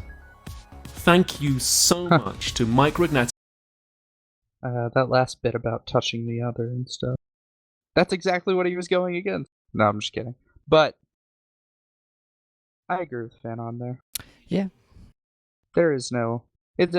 Should it be like a rhizomatic structure? Sure. I don't see that as anything different. The reason we have hierarchy today is because we all accept it as our idealism. We treat politicians as celebrities. We vote based on what we think they look like and other factors like this, rather than on their capability for doing what they ought to. They're public servants. That's what they're supposed to be. They're supposed to serve us and represent our interests. Represent as represent. We present our interests to them. They reflect them back on us. What do you think about what he said about coming together under a politics of vulnerability? I found it a little off-putting, but I do think we should admit our faults, obviously. But just coming together under vulnerability, I don't know exactly what he means about by the that. thing about needs, in which case I think the politics of freedom is far superior. Because the politics of freedom covers the necessities of life, the necessities of freedom. Because it's not just like, oh, I'm vulnerable, and I can't do these things. Sure, but why is it that you should be able to do those things? Because they're free, because you need them for freedom. Why is it that a disabled person needs such and such? Well, because they need it to enable their freedom. And that's the whole reason for the politics of freedom. That's the reason for a state of right. I don't know ultimately what he wants from a politics of vulnerability, though. I don't know, because it's I think it just seems like some liberal acceptance type thing. It's super vague. It's super vague. Yeah. And it seems like a nicer and kinder way to bring us all together. The typical, liberal embracing of everything under an abstract universal. Yeah. I don't think that holds, but because that's even though I'm in favor of something like that, I don't see it as a bad thing. It's part I just of because what I was saying is, that's subsumed under this pure notion of the politics of freedom. Because the politics of freedom isn't just about our basic necessities. It's also about our higher necessities. Mm-hmm. They need to read Levine. Yeah. What he says about necessity and freedom. Yeah. Levine, Winfield as well. Winfield, definitely. A couple other people I want to read, but I haven't the time right now. But anyways, all right. We're nearing 2 hours. 2 hours for a 30-minute video. Wow. But okay, it's normal. Frankly, I thought it was as an introduction to Hegel. Well, you could do worse. You could do with school life, but the bar is quite low on that one. Yeah.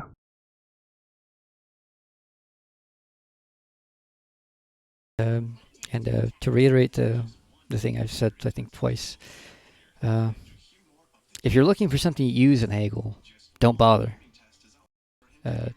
Just do whatever it is that you want to do, because you can probably do it better without using weird words like dialectics or metaphors. Do what you want to do. Do whatever it is that you were wanting to get at.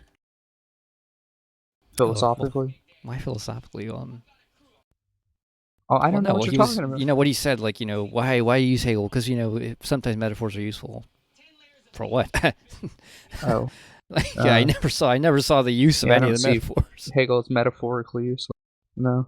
But I think the philosophy of right is useful, applicable, science of logic, and it's useful for knowledge. Yeah, that's what it's for. It's useful for absolute knowledge, but it's not meant for any practical use. You're not going to be building anything with it, except for something like the philosophy, right? In which case you might actually be building something with it.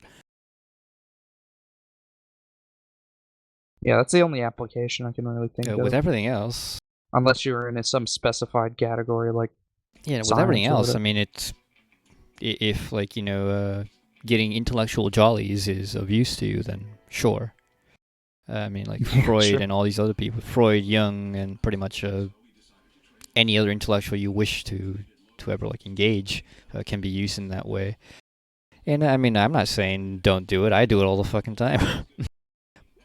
It's fun. It's intellectually stimulating. It gets you to bring things together into an intellectual worldview which unifies things, but it's not a metaphor. At least, I don't see what the point of using a metaphor of that kind would be.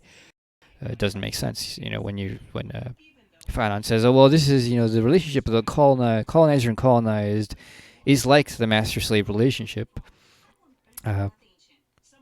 That's not really a metaphor. It is a master-slave relationship. Yeah.